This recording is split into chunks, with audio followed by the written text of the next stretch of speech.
Bismillahirrahmanirrahim. Bismillah wa bihamdih. Assalamualaikum warahmatullahi wabarakatuh.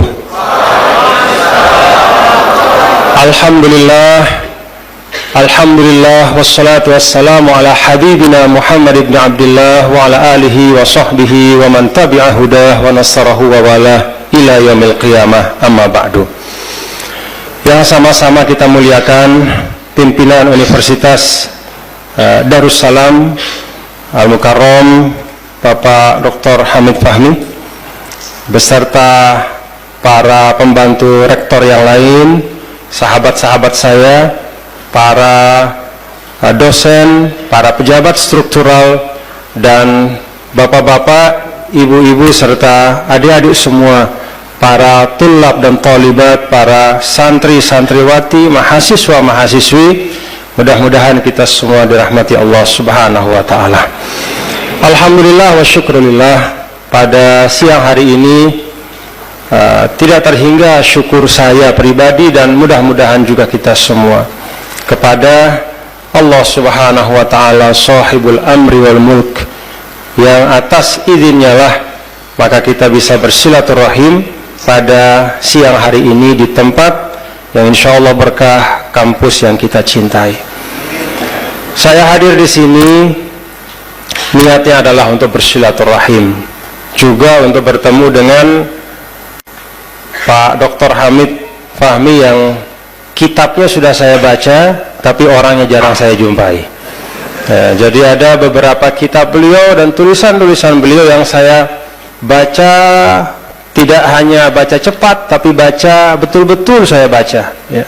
Dari alinea ke alinea, kemudian buah fikir beliau, sampai beberapa diantaranya, khususnya yang ada di dalam kitab Mishkat, itu saya minta kepada para mahasiswa di Institut Agama Islam Hamzan Wadi untuk mengkajinya. Alhamdulillah ketemu dengan penulisnya. Mudah-mudahan Allah jadikan amal jariah penulis dengan tulisan yang bermanfaat itu selama-lamanya untuk beliau dan semua keluarga beliau dan guru-guru beliau.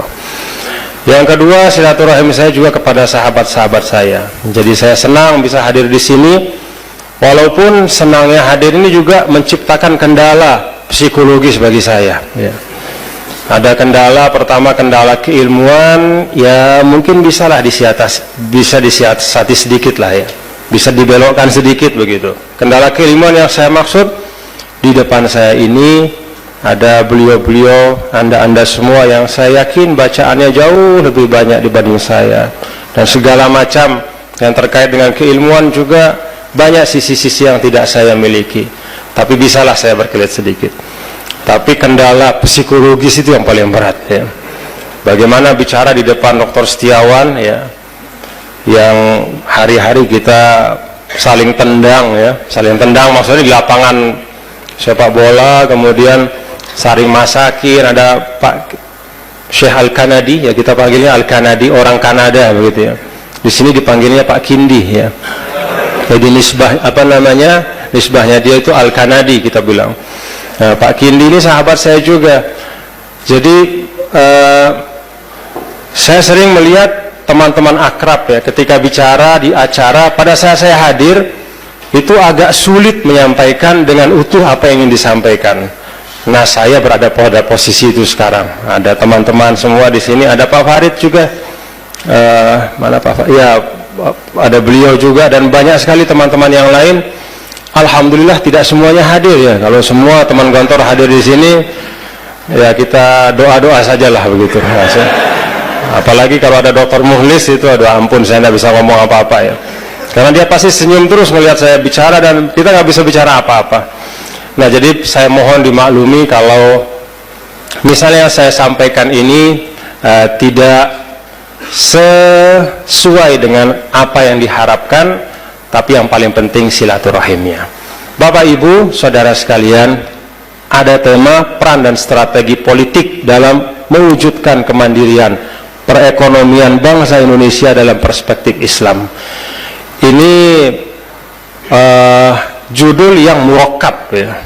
Karena judulnya murakkab, maka sulit betul untuk mencari titik yang paling inti dari judul ini. Tapi baiklah, saya mulai dengan mengingatkan kita semua dari apa yang disampaikan oleh Al-Imam Al-Mawardi, ya, Shahib An-Nazariyatis Siyasiyah, yang cukup banyak dibaca di pondok-pondok pesantren, karangan-karangan beliau. Seorang faqih Syafi'i tetapi juga munazir siasi, seorang yang punya teori politik.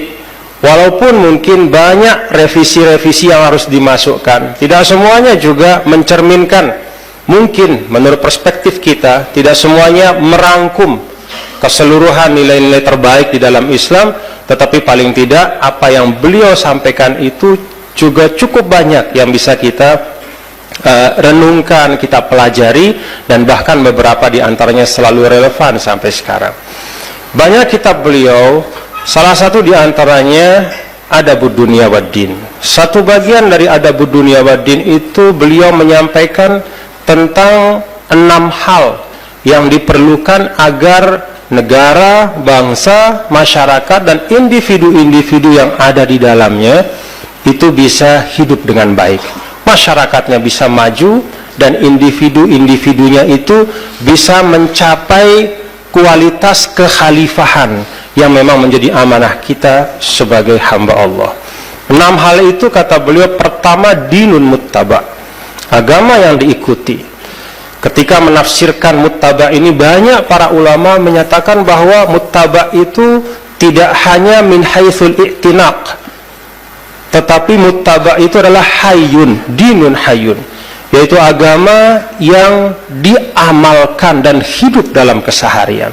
Itu yang pertama.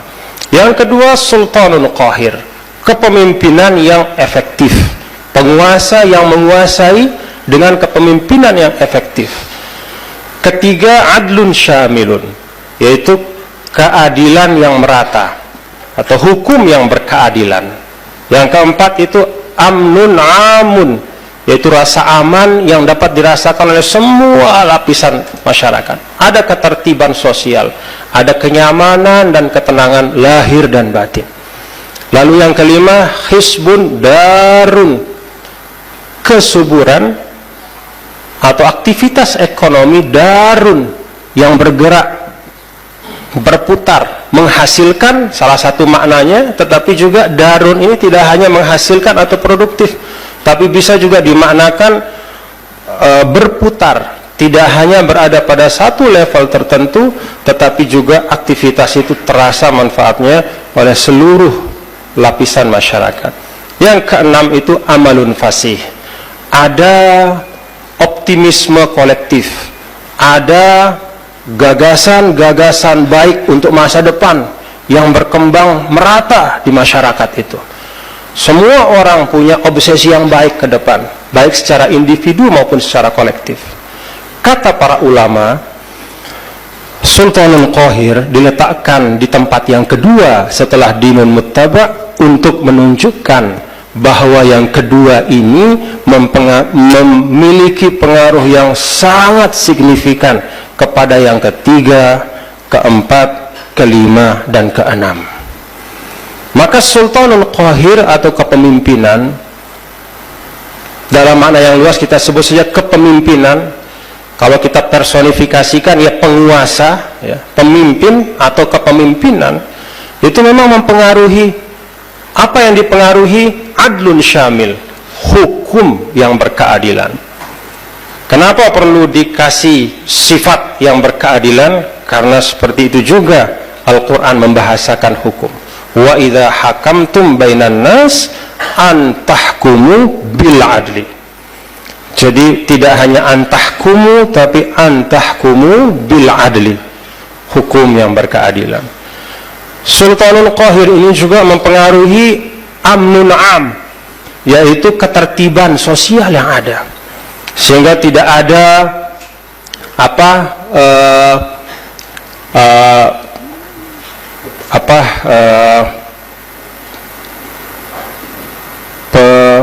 pembangkangan sosial, tidak ada pengabaian dalam bentuk apapun terhadap tatanan dan konvensi yang sudah disepakati, karena ada Sultanul Qahir. Hisbun darun juga sangat dipengaruhi oleh kepemimpinan yang efektif itu. Ekonomi yang darun, yang bergerak, maju tentu bukan ke belakang geraknya, kemudian dia menghasilkan, lalu juga merata untuk semua. Amalun fasih, ternyata kepemimpinan yang efektif itu tidak hanya berpengaruh pada hal-hal yang kasat mata, tapi dia juga berpengaruh pada situasi kebatinan dari seluruh masyarakat. Pada saat kepemimpinan yang efektif itu ada, maka para penduduk dan warga yang ada di situ, mereka punya mimpi-mimpi yang indah tentang masa depan. Mereka punya harapan-harapan yang besar, yang kalau di dalam bahasa Rasulullah Sallallahu Alaihi Wasallam, wa idza sa'altumu fas'aluhul firdausal a'la, yaitu dia amalun fasih. Kalau engkau minta kepada Allah, mintalah surga yang paling tinggi. Artinya ketika kita bercita-cita untuk diri kita sendiri maupun untuk bersama-sama, kita rumuskan cita-cita yang terbaik, yang paling mulia, bukan di sisi manusia tapi di sisi Allah Subhanahu wa taala tentu. Nah, Bapak Ibu, saudara sekalian, adik-adik para mahasiswa, dari apa yang disampaikan oleh Imam Mawardi ini, rasa-rasanya ada sedikit gambaran dalam pikiran kita bahwa politik itu penting. Politik itu penting. Jadi karena politik itu penting, maka strateginya memang harus dirumuskan. Bagaimana kita memandang politik? Bapak Ibu saudara sekalian, dulu pernah ada masa di mana kita banyak mendengar kutipan-kutipan yang bernada minor terhadap politik. Ada la'anallahu madatasa saya susu wa mashtuqa minha. Itu ada kutipan begitu. Siapa yang punya kutipan itu? Katanya Syekh Muhammad Abduh, wallahu alam benar atau tidak. Allah melaknat kata saya susu dan semua derivasinya. Jadi seakan-akan berpolitik itu pasti akan destruktif.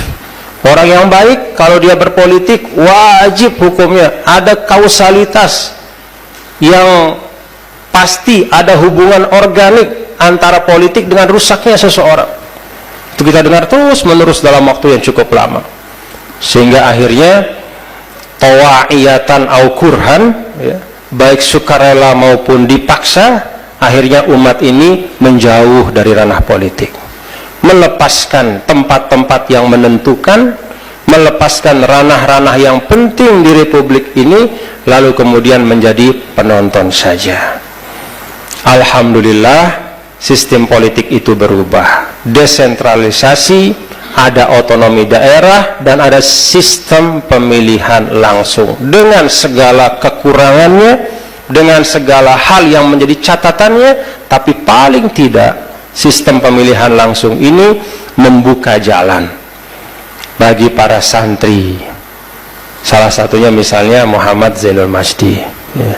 Kalau bukan sistem pemilihan langsung, kalau dulu kan ditentukan oleh seorang atau very small club, ada 2-3 orang lah di Jakarta menentukan siapa berkuasa di mana, apa yang harus dilakukan, agenda-agenda Jakarta apa yang harus disukseskan.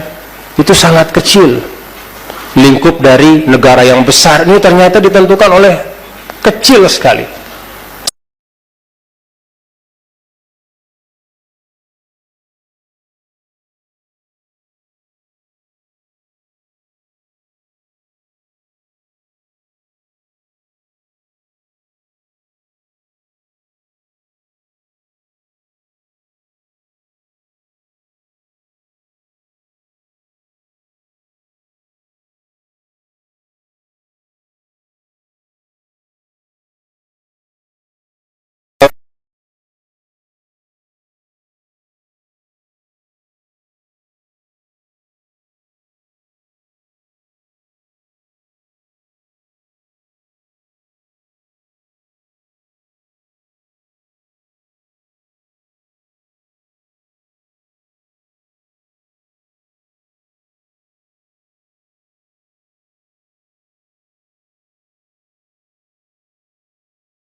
tidak apa-apalah ya, membangun dulu, nanti memakmurkannya kita cari selahnya yang lain. Jadi cinta membangun masjid, cinta betul membangun masjid, cinta pada ulama, cinta pada pondok pesantren. Nah, akhirnya kami sepakat jalan yang pertama ditempuh untuk menciptakan rasa percaya diri ini adalah berikhtiar mentransformasikan fakta sosial ini menjadi modal sosial. Ketika kita ikhtiarkan menjadi modal sosial, maka kita memandang keberagamaan itu sebagai aset.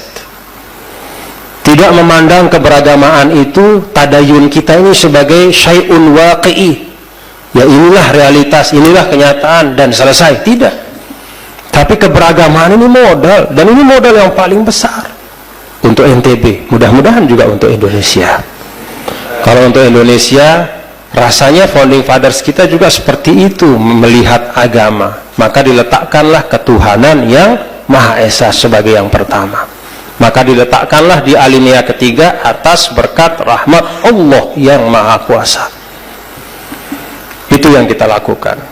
Maka ditabalkan dalam misi, dalam visi kita. Jadi visi NTB selama 2 periode ini, NTB periode pertama NTB bersaing, itu singkatan dari beriman dan berdaya saing. Jadi kata beriman itu kita taruh selalu yang pertama. Banyak yang mengatakan itu klise, tidak apa-apa. Ayo mari kita buktikan dan kita uji. Benar nggak bahwa kata beriman itu klise saja? Atau bisa kita gunakan untuk membangun sesuatu yang lebih baik? Dan kita yakin bisa. Alhamdulillah eksperimen NTB, alhamdulillah ada keberhasilannya.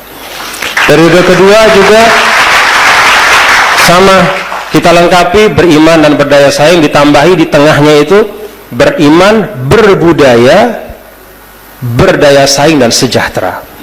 Tetap kata beriman itu yang pertama.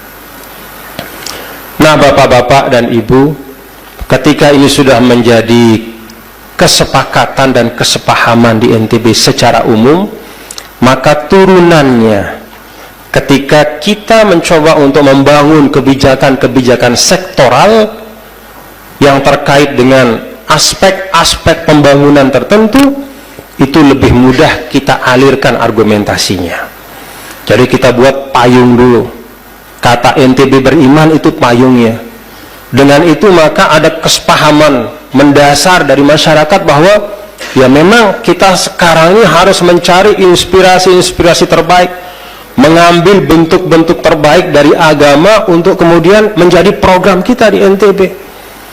Kita rame-rame mencari inspirasi dari apa yang kita tahu dari nilai agama kita, khususnya agama Islam. Maka alhamdulillah, seiring dengan berjalannya waktu, payung ini kemudian memungkinkan kami di NTB untuk membuat kebijakan-kebijakan yang mungkin kalau di tempat lain, ya, karena tidak terbangun dari awal mindset kata beriman itu sebagai modal sosial kita bersama, mungkin akan berat resistensinya. Tapi ketika di NTB ditanamkan, dan ini proses yang sesungguhnya paling sulit, ya, itu butuh hampir 2/3 dari periode pertama untuk meyakinkan kata beriman itu sebagai modal sosial kita bersama, sebagai payung, sebagai pada saat yang sama juga fondasi dari kebijakan yang akan dibangun di atasnya.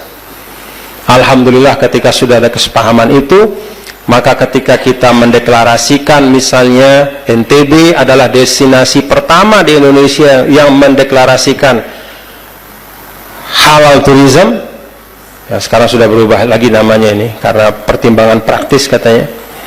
Dulu halal tourism, lalu sekarang itu sebelumnya adalah wisata syariah, turun lagi sedikit jadi wisata halal. Sekarang terakhir disepakati sama Habib Arif Yahya, ya, beliau itu Habib, Menteri Pariwisata kita, ya, jarang yang mengetahui dia Habib, ya, dia bin Yahya, jadi Pak Arif Yahya.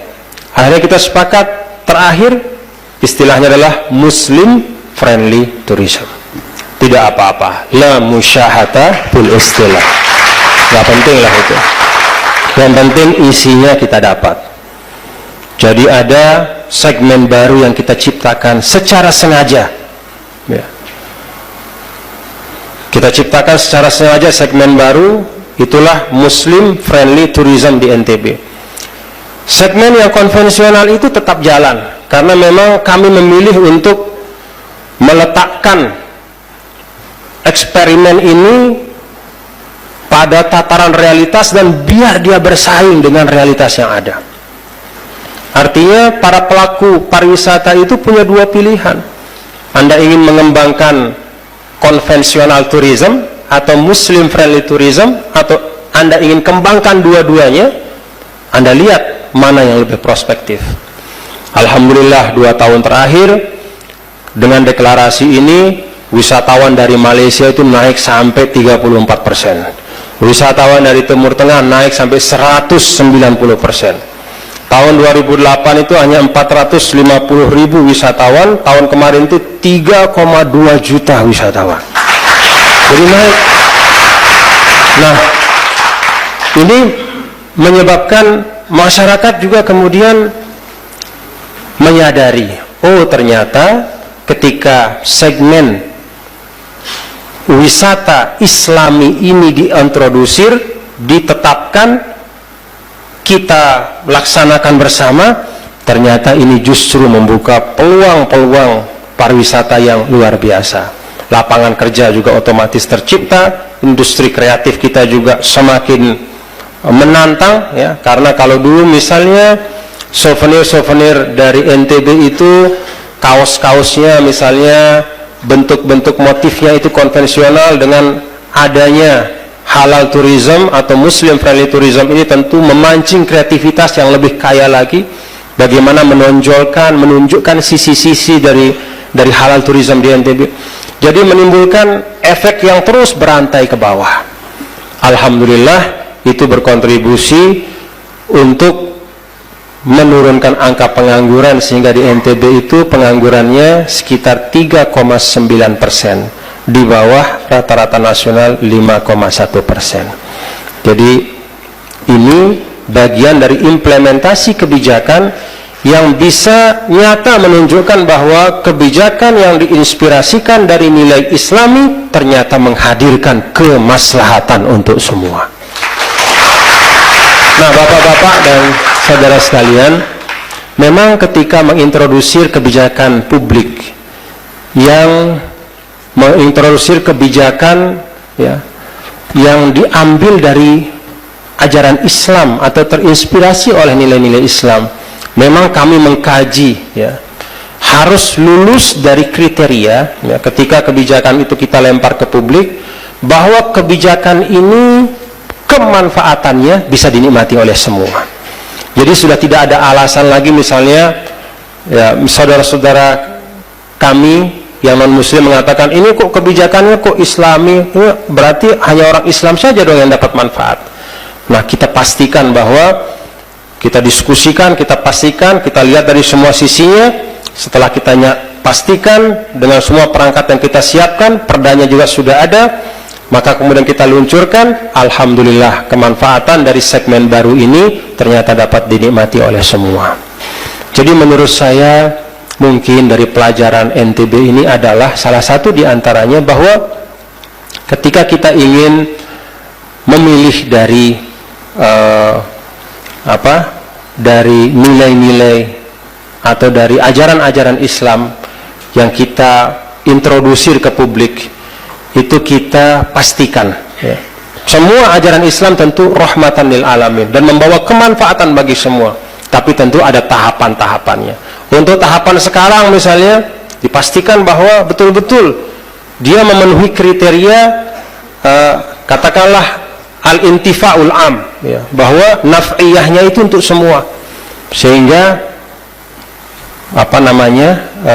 penerimaan dari semua itu juga baik, dan itu juga menurut saya bagian dari dakwah. Demikian pun ketika sekarang kami sedang melaksanakan konversi Bank NTB menjadi Bank Umum Syariah, itu juga alhamdulillah diterima dengan baik oleh seluruh masyarakat Nusa Tenggara Barat. Kenapa? Ini ada ceritanya juga, bapak-bapak saudara, ya. Kenapa kami memilih untuk mengkonversi bank umum kami menjadi bank umum syariah. NTB itu salah satu sisi wisatanya itu yang disebut dengan MICE, Meeting, Incentive, Conference, dan Exhibition. Nah, MICE ini kita mentuan rumahi banyak sekali acara-acara yang bicara tentang keuangan Islam, perbankan Islam, koperasi Islam, dan pokoknya banyaklah. Makalah-makalah sudah banyak segala macam. Lalu sampailah pada satu titik ya, di mana saya berpikir kita bicara dari A sampai Z, kita berbusa-busa di ruang seminar, tetapi institusi keuangan syariah yang kita bicarakan kehebatannya itu, yang kita sebutkan keunggulan-keunggulannya di atas sistem keuangan konvensional itu, ternyata institusi itu sangat minim keberadaannya di tengah masyarakat. Jangan-jangan begitu peserta seminar, umat kita ini keluar dari seminar, di kepalanya sistem ekonomi syariah itu hebatnya luar biasa, perbankannya dahsyat, asuransinya luar biasa. Begitu dia keluar, dia cari-cari nggak ketemu, kan kecewa akhirnya. Maka saya berkesimpulan bahwa rasa-rasanya untuk ekonomi Islam sudah cukup solidlah bangunan teori yang kita ciptakan. Ikhtiar untuk membangun awareness di tengah umat itu juga alhamdulillah sudah semakin banyak yang sadar. Sekarang adalah masa di mana kita memperbanyak institusi-institusi keuangan syariah yang bisa diakses oleh umat. Ada pilihan pada waktu itu, udah BPR-nya lah kita rubah jadi BPR syariah. Saya bilang, berapa aset BPR? Sekian. Saya tanya, apa institusi keuangan kita yang paling besar asetnya? Jadi saya mau menggunakan pola, kan kadang-kadang kita itu mulai dari BMT kecil-kecil begitu ya bapak-bapak. Kita mulai dari pilot project. Pilot project ini memang berhasil ya di banyak tempat, alhamdulillah. Tapi saya ingin membalik. Saya ingin kita mulai dari yang paling besar. Jadi daripada kita membangun banyak BMT kecil-kecil, atau BPR itu kita jadikan sebagai BPR syariah dengan aset yang sedikit, maka saya mengambil keputusan yang kita rubah menjadi sistem syariah itu adalah Bank NTB langsung. Itulah bank yang paling besar asetnya di Nusa Tenggara Barat. Dan insya Allah kalau selesai konversi pada pertengahan tahun depan mulai beroperasi, akan mengkontribusikan sekitar 6 triliun yang merupakan aset dari Bank NTB sebagai tambahan dari share aset dari perbankan syariah nasional. Mudah-mudahan bisa memperbesar share. Jadi bapak-bapak dan ibu, adik-adik semua, saya ingin mengatakan bahwa ranah kebijakan itu kalau kita ikhtiarkan dengan baik, insya Allah bisa menghadirkan kebaikan. Ranah kebijakan itu, itulah politik. Karena itu sistem yang kita anut sekarang. Maka siapkan diri Anda sebaik-baiknya, mampukan diri Anda, para generasi muda, mahasiswa-mahasiswi Darussalam, insya Allah Anda akan jadi pemimpin-pemimpin yang membanggakan. Terima kasih. Wallahu muwaffiq wal hadi ila sabilir rasyad. Mohon maaf kalau banyak kekhilafan dan kekurangannya. Assalamualaikum warahmatullahi wabarakatuh.